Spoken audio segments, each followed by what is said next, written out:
The VAR Show. The one place for your weekly football update.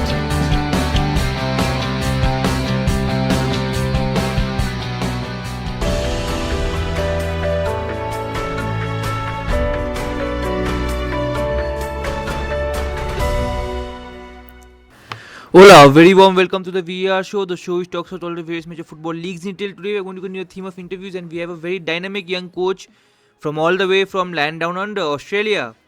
So we have the head coach of under 13s of Souths United, Alexander Pitt, with us. So without wasting much time, I would like to thank Alex for coming on the show. Thank you and welcome to our show. And I would like to begin the interview by asking you, how are you and what are you doing during this pandemic period? Well, yeah, thanks for inviting me on the show. I'm honored to be on. It's been a very strange period for everyone. I think it's been something that's really never seen before. So I'm trying to keep up to date with all the players on WhatsApp and other forms, just sending out challenges, sending out little competitions that they can do to keep them busy in the time. Also created little personal plans for them to follow during the break. And apart from that, I'm just planning for the restart now. In Australia, we're in a better position than other places in the world. So we're hoping to get back by the 12th of June. And then games hopefully starting again on the 24th. Of course, this is for the lower levels, not the professional levels where everything's a bit more organized.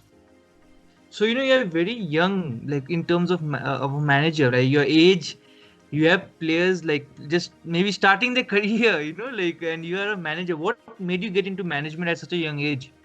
Well, when I moved to Australia when I was about 10, 12 years old, I joined my local club.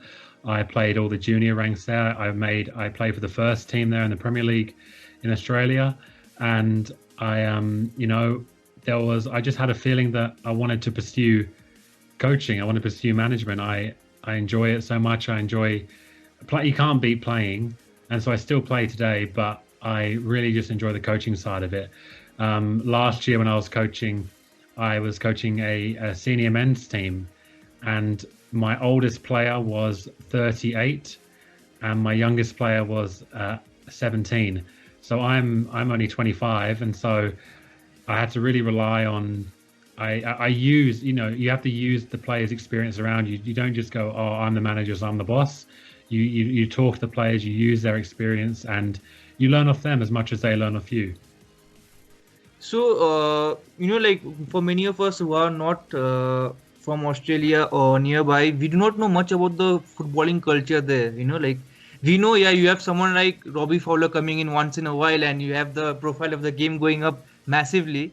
But how is the footballing culture in Australia? Is it like, I think it's a second sport compared to maybe something like cricket or something? Is it like that? Well, I think cricket, we'll just talk about cricket for a second. Cricket is like the sport of the summer. So everyone plays cricket. It doesn't matter what sport you play. In the summer, you get the cricket bat out, you play cricket on the beach. So cricket is not really competing with any other sports. But in Australia, we have the rugby codes, rugby league and rugby union. So they're competing much with us.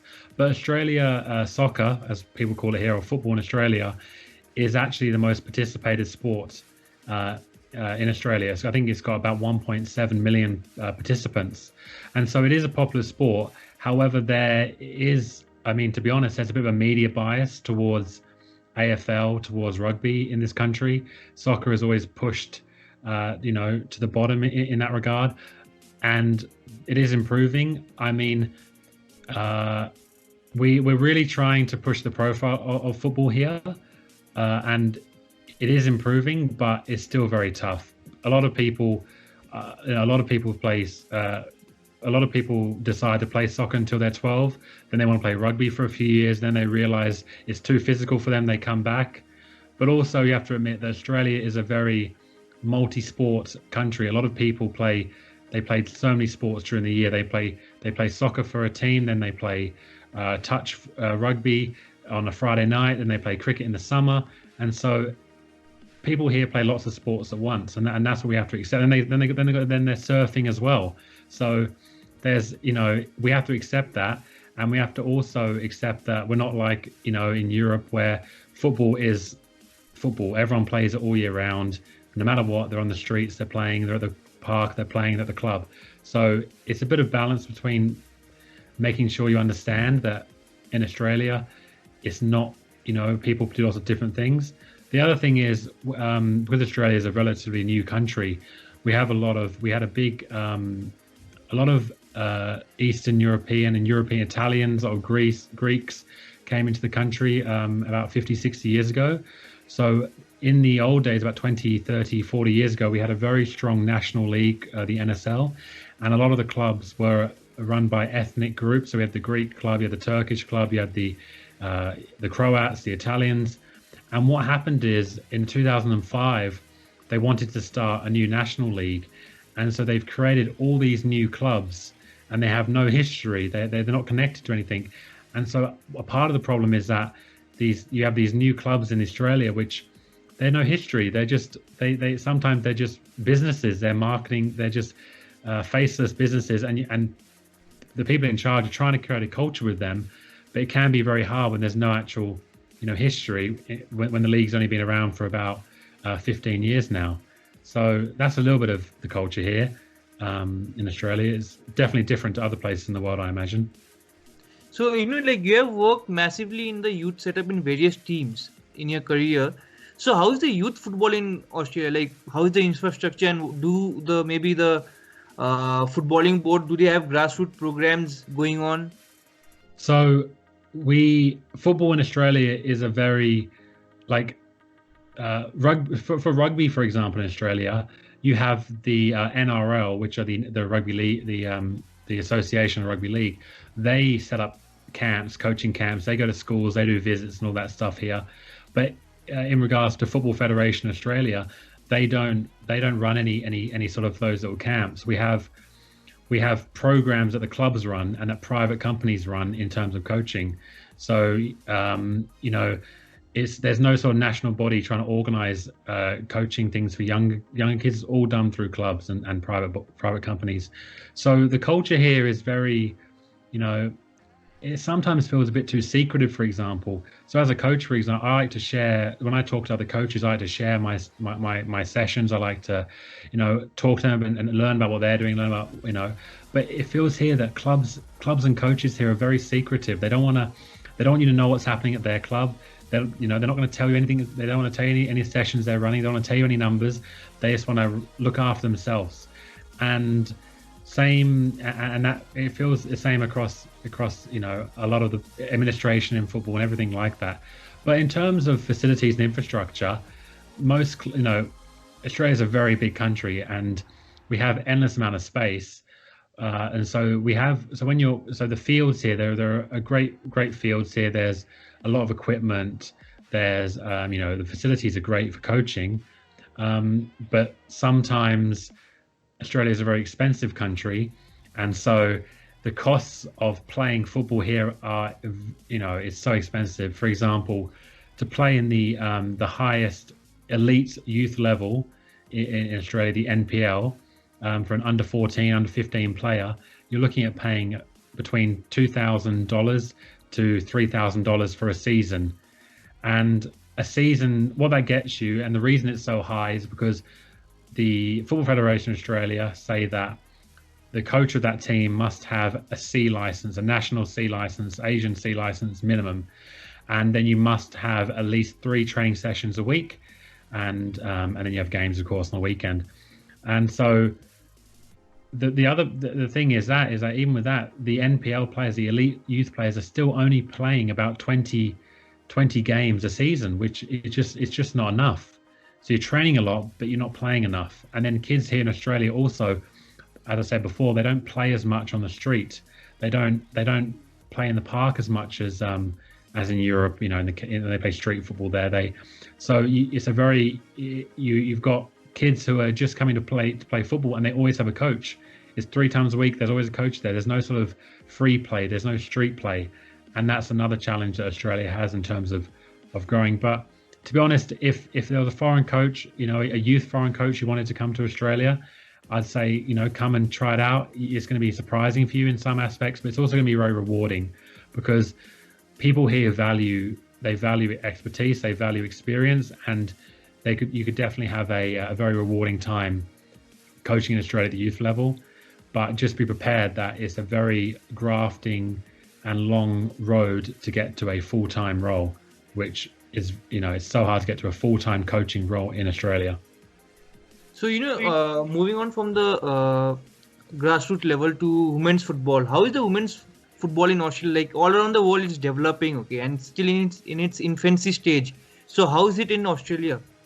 Women's football here, well, to be honest with you, I think it's got so much potential here. And just recently, they announced that they're going to tell us who's going to host the Women's World Cup in 2023 in the end of June. And Australia and New Zealand have a bid in to host that World Cup, and we're trying very hard to host it. And to be honest, if we win that bid, I can see it exploding with just everything, because we're going to want to try and win that World Cup, number one, but we're going to also want to really push women's football. Women's sport in Australia in the last 10 years has grown so much, and that's in all cricket. We're doing well, and the Australian women's cricket team are doing so well, and it's really growing here now. Across the country, we have the W League, and what we find is that the W League here is it only runs for about 3.5-4 months, from November till February, and a lot of our players they move across and they go play in America. They play in America, then they come back here. They go back and forth, and the salary cap, we have salary caps here in our professional competitions. They're only getting the salary cap for the W League is only $300,000, and the minimum salary is I believe $15,000. So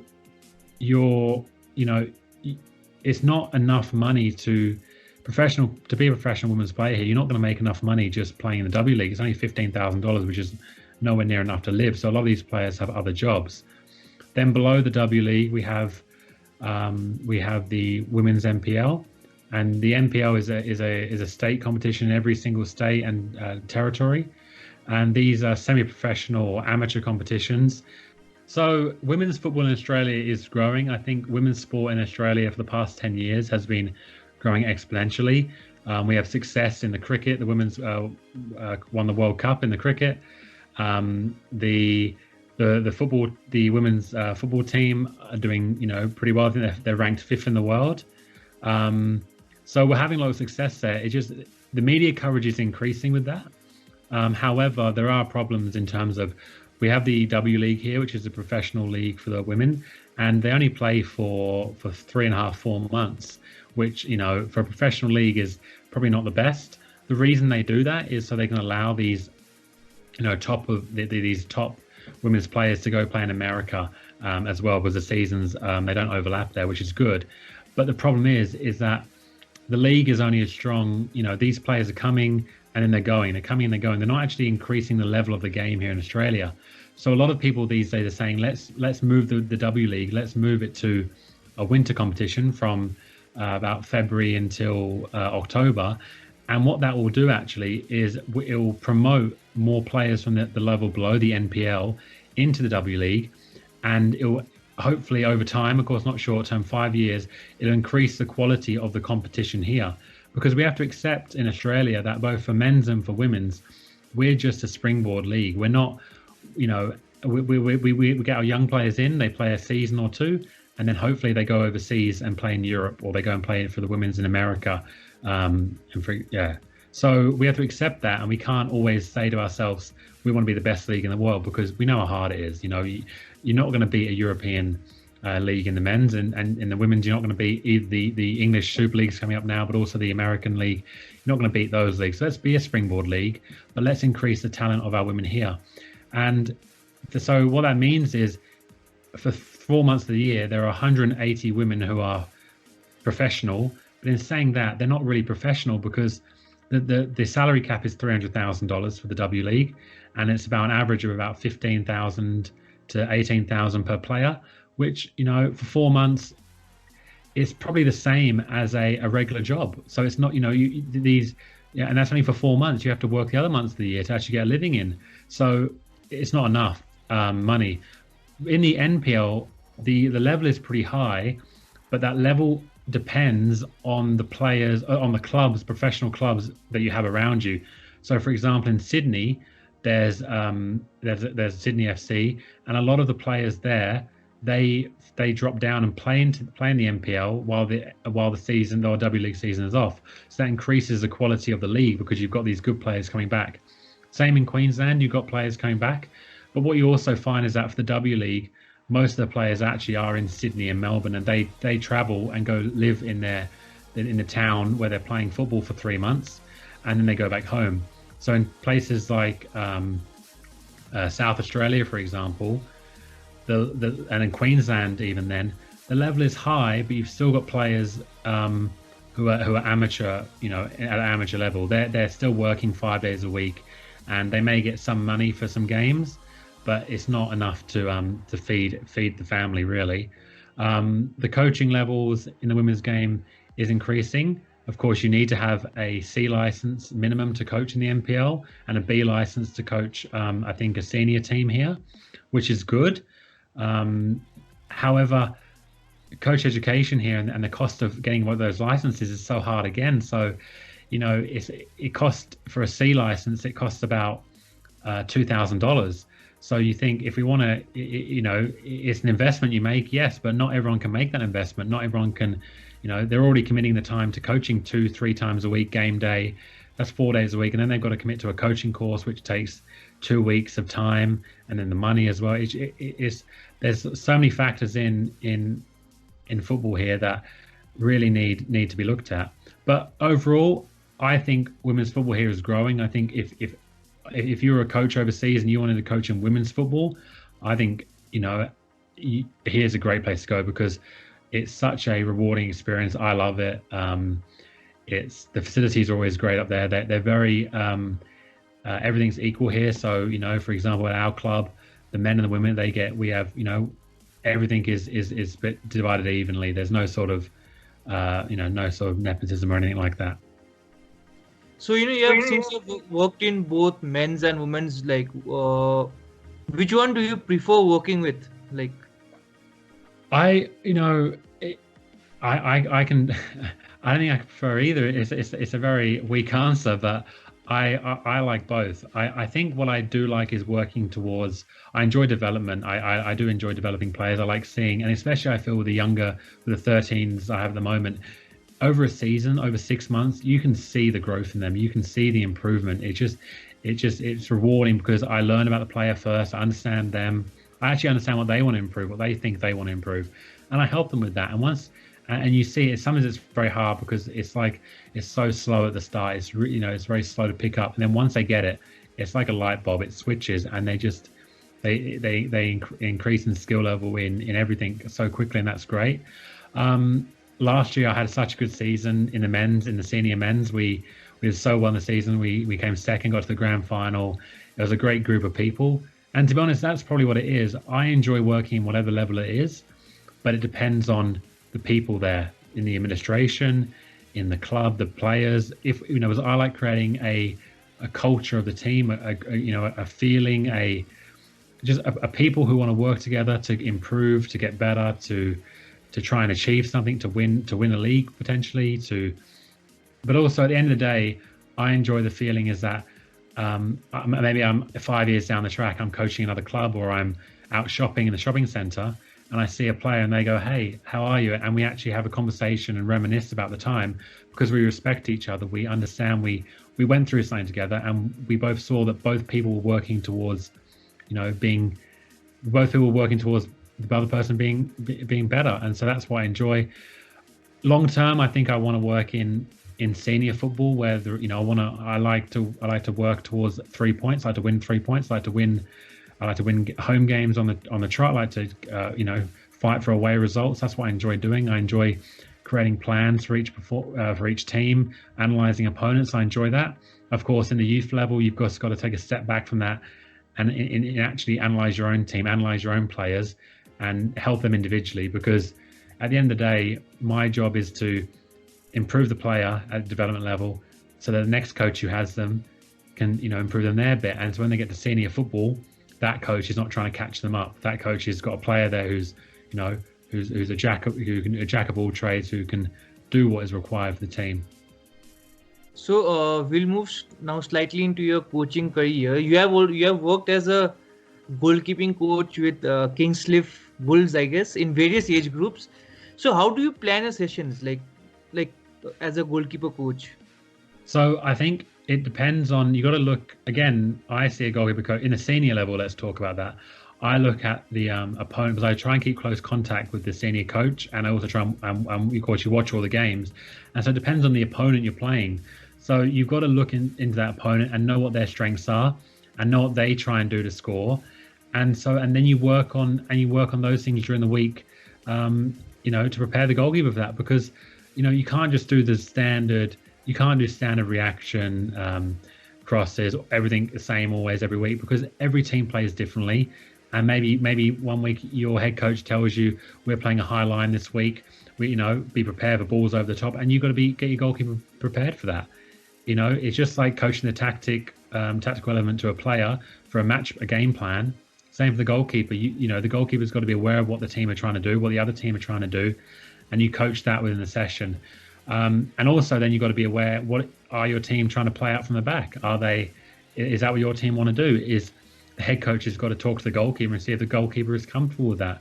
Too many times you see head coaches come into clubs, they've got all the ideas in their head, but have the players got the tools to be able to achieve that? Maybe not. But if your goalkeeper is not the most comfortable with the ball at his feet, and you're trying to get him to play out from the back and always be free for an option, then you've got to be prepared that it's going to be a learning process, that the goalkeeper coach is going to try and help and improve that, but it's not going to be a short-term fix. It's got to be, you've got to give the time to allow, the process to work.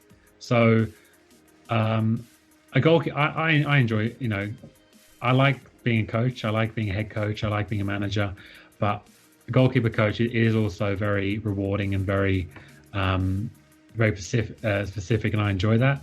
I played as a goalkeeper in the past, and again, all goalkeepers are crazy. So you've got to try and understand their craziness and connect with them, and try and because end of the day, when a goal goes in, you've got 10 blokes and the manager looking back at you saying, well, why'd that goal go in? And half the time it's your centre back's fault for leaving the man free, or leaving too much space and leaving exposed. Maybe your left back's gone up for a Galavan up front, and he hasn't come back, and he hasn't tracked back and recovered, and you're trying to yell this all out, and the goal goes in and looking back at you, and it feels very lonely. And so half the time in goalkeeping is about the technical aspect, but the mental aspect as well. And a goalkeeper coach is sometimes a psychologist, is a buddy, is someone who tells you, yeah, you've done some really good stuff there. Maybe when you've done something bad, they don't go into you about it, but they just, they find ways to help you improve and know about you as a person. And so they can tell you that information in the right way. Because managers in the dressing room, at the end of the game, you've just made a howler to lose the game. They'll go off their head at you. And you need someone to put their arm around you and say, look, back on the training field Monday, let's work on it. I know you got the potential. I know you're good enough, and we'll go from there. So again, it's technical, tactical, physical, and mental, and it's all those elements. Those 4 core things. And you've got to understand the person before you try and do anything too much. So let's move on to a lighter topic. Okay, like which club do you support in world football? I support Charlton Athletic. So we're playing the championship. And oh man, things aren't going well there at the moment. So what are your plans for the future? Like as a coach, how do you see yourself maybe in 5 years? Like what would be your ideal plan in 5 years' time? To be honest with you, I'm keeping. I would like to develop myself overseas. I'd like to go overseas coaching. I understand that it can be hard to coach overseas. I understand the challenges involved and all that. I understand that I may have to do another job while coaching, and I'm ready for that. I'm excited for that. But I think putting yourself into a new environment, putting yourself into a different culture, can really bring out, some hard times, but it can really bring out the best in you, and it's exciting. Here in Australia, I've tried to. I like a project. I want to build a project, but I've also been mindful of different elements involved in when I enjoy changing where I'm coaching. So, for example, I coach juniors, and then the opportunity came up to coach seniors. I could have said, "Oh no, I'm happy. I'll stay doing the juniors." I said, "No, I want to give it a go. I want to try it," and I gave it a go. I loved it. It was enjoyable, and then I stayed there. And then another opportunity came to coach back in the juniors and the and the 18s in a women's level, and I thought, yep, I'm ready for it. I want to try it out. I think I've got the skill set for it. I'm ready. I want to do it. So I did it. And that's what I'm about. I'm about trying new things and challenging myself. And I'm ready to challenge myself potentially in another country. I've been looking into Asia. I've been learning about the different things in Asia. I've been looking how they play football, the facilities, infrastructure, of course, in these countries, and just learning about the culture, because when you go to a club, an academy, even senior level, you're not going to change the culture of the country. You're not going to change the culture of the region.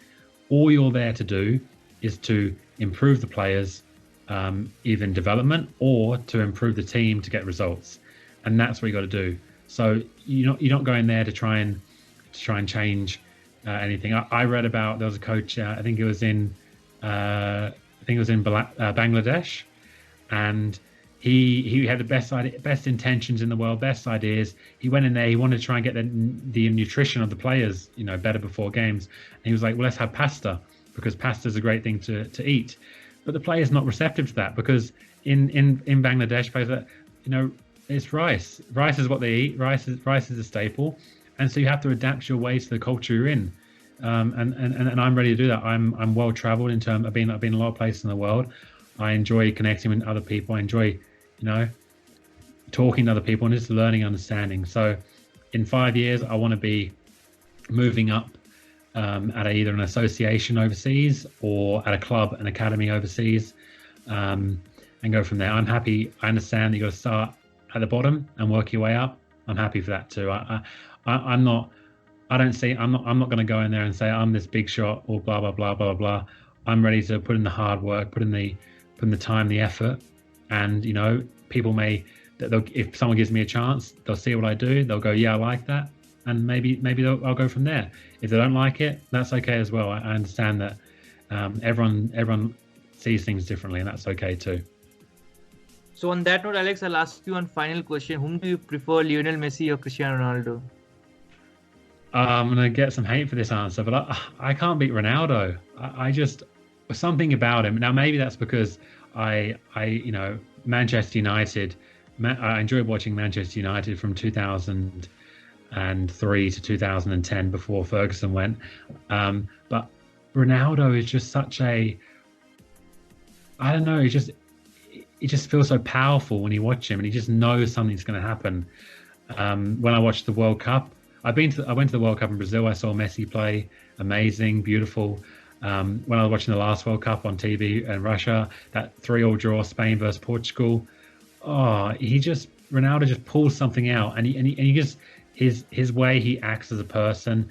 He's trained so hard. He's how is he, 35 or 36 right now? And you just look at his Instagram photos. He is a specimen. I think they need to study his body in science, because just look at him. But for young kids as well, it shows to you that he has put in the hard work from when he's younger.